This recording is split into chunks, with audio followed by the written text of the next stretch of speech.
दोस्तों, जब भी हम दिल की बातें करते हैं तो ज़्यादातर दिमाग में प्यार और जज्बात आते हैं, लेकिन सच्चाई ये है कि असली दिल हमारी छाती में लगातार धड़कता हुआ वो नाजुक सा अंग है जो बिना रुके दिन रात काम करता है और हर सांस के साथ पूरे शरीर में खून और ऑक्सीजन को पहुंचाने की जिम्मेदारी निभाता है। अब सोचिए, अगर इसी दिल तक जाने वाली नसें धीरे धीरे तंग होने लगे, उनके भीतर रास्ता सिकुड़ने लगे तो खून का बहाव सही तरह से नहीं पहुँच पाएगा और दिल की ताकत भी कमजोर पड़ने लगेगी। यही हालत हम मेडिकली दिल की नसें ब्लॉक होना कहते हैं। नसों का काम और ब्लॉकेज की शुरुआत। हमारे दिल को खून पहुंचाने वाली जो नसें होती हैं उन्हें कोरोनरी आर्टरीज कहा जाता है। इनका काम है दिल को लगातार ऑक्सीजन और न्यूट्रिएंट्स देना ताकि वो हर धड़कन के साथ बॉडी के बाकी हिस्सों तक फ्रेश खून भेज सके। लेकिन दिक्कत तब शुरू होती है जब इन आर्टरीज की इनर वॉल्स पर धीरे धीरे एक परत जमने लगती है। ये परत बहुत महीन सी होती है और शुरुआत में किसी को पता भी नहीं चलता, लेकिन ये प्रोसेस वहीं से शुरू हो चुका होता है। प्लाक, धीरे धीरे जमने वाला खतरा। इस परत को हम प्लाक कहते हैं।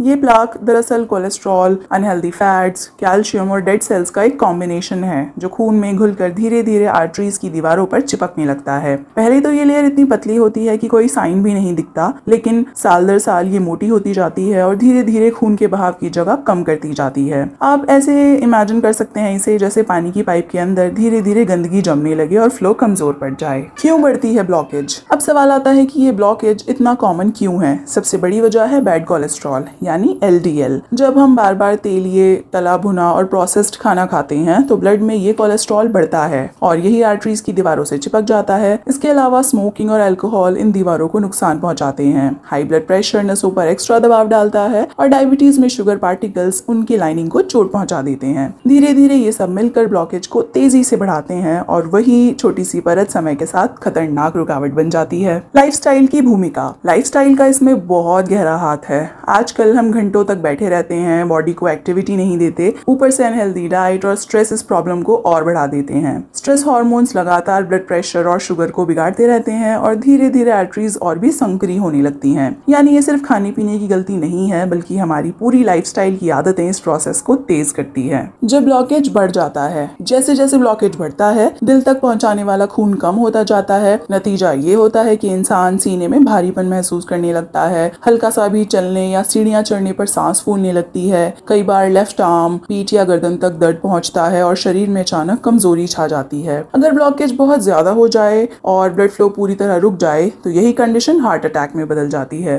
रोकथाम कैसे करें? अच्छी बात यह है कि इस प्रॉब्लम को रोका जा सकता है। प्लेट में फ्रेश फ्रूट्स और वेजिटेबल्स रखें, सैचुरेटेड फैट्स और डीप फ्राइड फूड को कम करें, रोजाना कम से कम 30 मिनट ब्रिस्क वॉक या कोई भी फिजिकल एक्टिविटी जरूर करें। स्मोकिंग और अल्कोहल को अलविदा कहना बहुत जरूरी है क्योंकि ये आर्टरीज की दीवारों को सबसे ज्यादा डैमेज करते हैं। स्ट्रेस को मैनेज करने के लिए मेडिटेशन, डीप ब्रीदिंग और हॉबीज अपनाएं और रेगुलर हेल्थ चेकअप्स कराते रहें ताकि कोलेस्ट्रॉल, शुगर और ब्लड प्रेशर समय रहते कंट्रोल में रहे। निष्कर्ष। दोस्तों, दिल की नसें ब्लॉक होना कोई अचानक होने वाली प्रॉब्लम नहीं है। ये सालों साल की गलतियों का नतीजा है, लेकिन अच्छी खबर ये है कि उसी तरह ये सालों साल की सही आदतों से रोकी भी जा सकती है। अगर हम आज से ही अपनी प्लेट को सिंपल और नेचुरल बनाएं, दिन में थोड़ा चलना शुरू करें, पूरी नींद लें और माइंड को स्ट्रेस से दूर रखें तो दिल को वही साफ रास्ता मिल जाएगा जिसकी उसे सबसे ज्यादा जरूरत है। याद रखिए, दिल हर पल आपके लिए धड़कता है, बिना रुके, बिना थके। तो क्या ये हमारी जिम्मेदारी नहीं बनती कि हम भी उसे वो आराम और सपोर्ट दें ताकि ये पूरी उम्र बिना कंप्लेन के हमारा साथ देता रहे?